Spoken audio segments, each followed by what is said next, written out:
I'm always delighted to be with Saul News. This has been such a leader in the conservative movement and the Republican Party. Welcome to the Saul's Newsstand News Rewind for November 14th, 2025.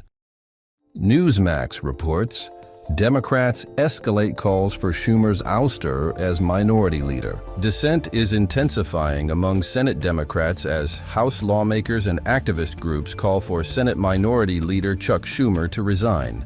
They say he failed to maintain party unity in the wake of a deal with Republicans to end the government shutdown. After 8 members of the Democratic caucus voted in favor of a continuing resolution to fund large parts of the federal government, a measure viewed by critics as a capitulation that left key healthcare subsidies unresolved, pressure is mounting on Schumer to step down.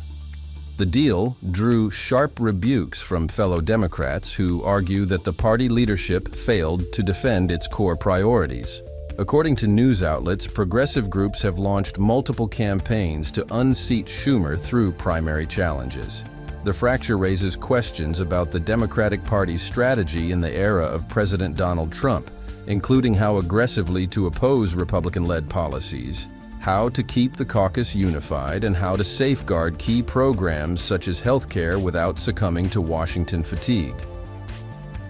Axios reports, where redistricting efforts stand after California passes Prop 50, voters in California approved a measure to redraw the state's congressional map in a move that could help Democrats flip multiple GOP seats and regain control of the U.S. House next year.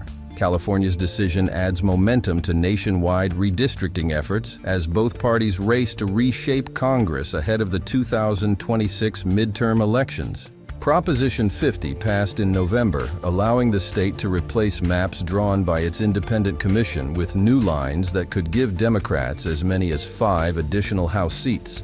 5 states have already redrawn their congressional maps, and many others are considering doing so. Illinois, Maryland, New York, and Virginia are also weighing redistricting efforts that could improve their House prospects ahead of the midterms. And finally, Just the News reports, Susan B. Anthony to spend $80 million in midterms on pro-life candidates, targets 4 Senate battlegrounds. Susan B. Anthony Pro-Life America and its super PAC on Wednesday announced plans to collectively spend $80 million in the 2026 midterm elections on pro-life candidates in at least 4 battleground states. The goal of the joint campaign is to contact 10.5 million voters nationwide through canvassing, digital advertising, voter contact mail, and an early vote campaign.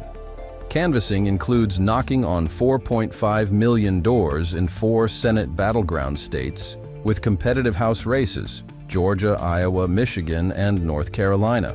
The groups plan to dispatch student volunteers across a dozen competitive House battleground districts, and field organizers will target pro-life voters who have not voted in past midterm elections. And that concludes your Saul's Newsstand News Rewind for November 14th, 2025. For more political news faster, visit saulsnews.com.